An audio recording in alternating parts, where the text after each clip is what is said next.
Morning, students. Today we will take the second part of the chapter number 1, that is development. In the second part, we try to understand that the aim of the countries, that is development, in which the role played by the per capita income.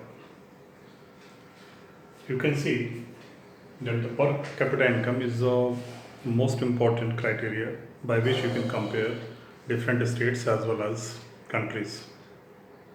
In the last topic, we have discussed that we have divided the countries into the rich countries, the middle income countries, and the poor countries. Now, in this topic, we will see besides income, what are the other criteria by which we can compare different countries or the states in our own country. So let us see. We can compare the countries or states on the basis of per capita income, which is the most important criteria. Besides per capita income, there is IMR, infant mortality rate, that we compare the death of children per thousand before completing 1 year. The third criteria we take is literacy rate, and last one is net attendance ratio. So we have taken 3 states into it. The one is Maharashtra, second Kerala, and lastly Bihar.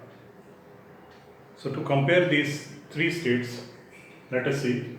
In per capita income, Maharashtra stands first, having income close to 1,07,670 rupees.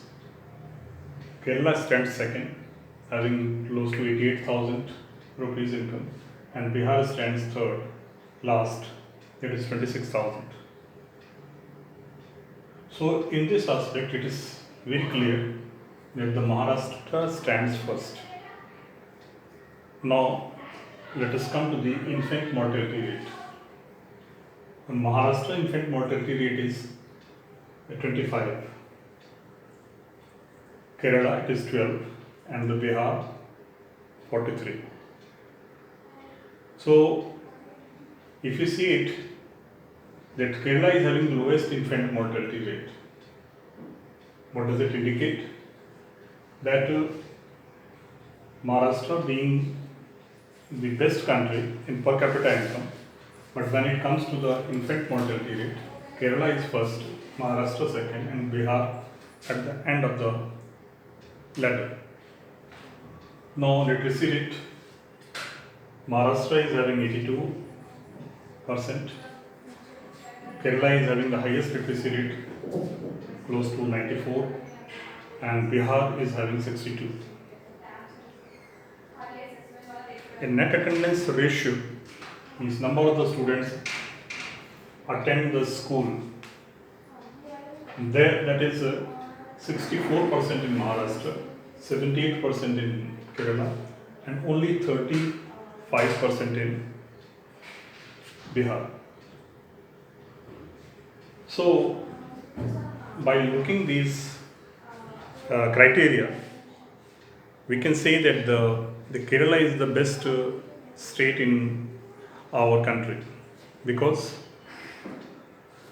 it may be lagging behind in per capita income, but in the other areas like public facilities, like hospitals or primary schools, secondary schools, or number of the children going to the school, they are quite high. Now let us see the role played by the public facilities. You know, the public facilities play an important role in our life.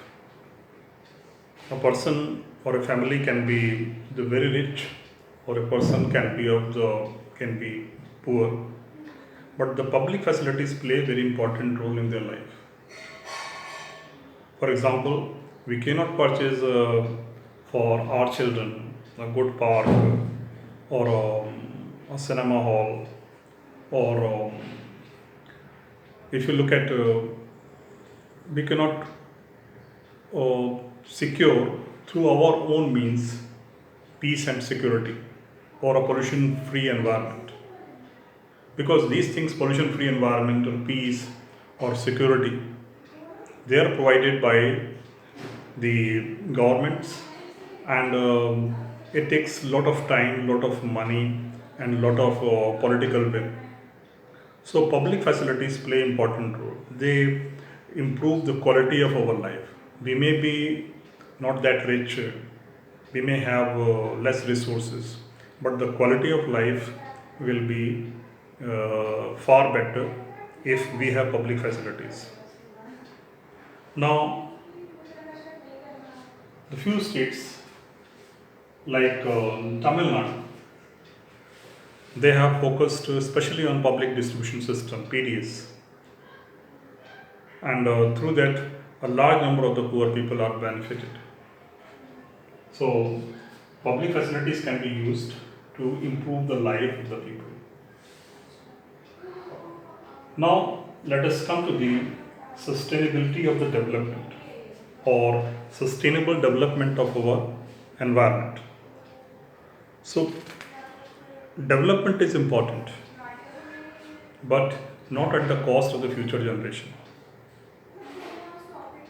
You know, every country is developing, every state is trying to develop, but in the race of development, we use indiscriminately uh, renewable resources as well as non-renewable resources. Renewable resources like water, you know, for the feeding millions of people, we need to use our water resources for agriculture. A lot of land is utilized for agriculture.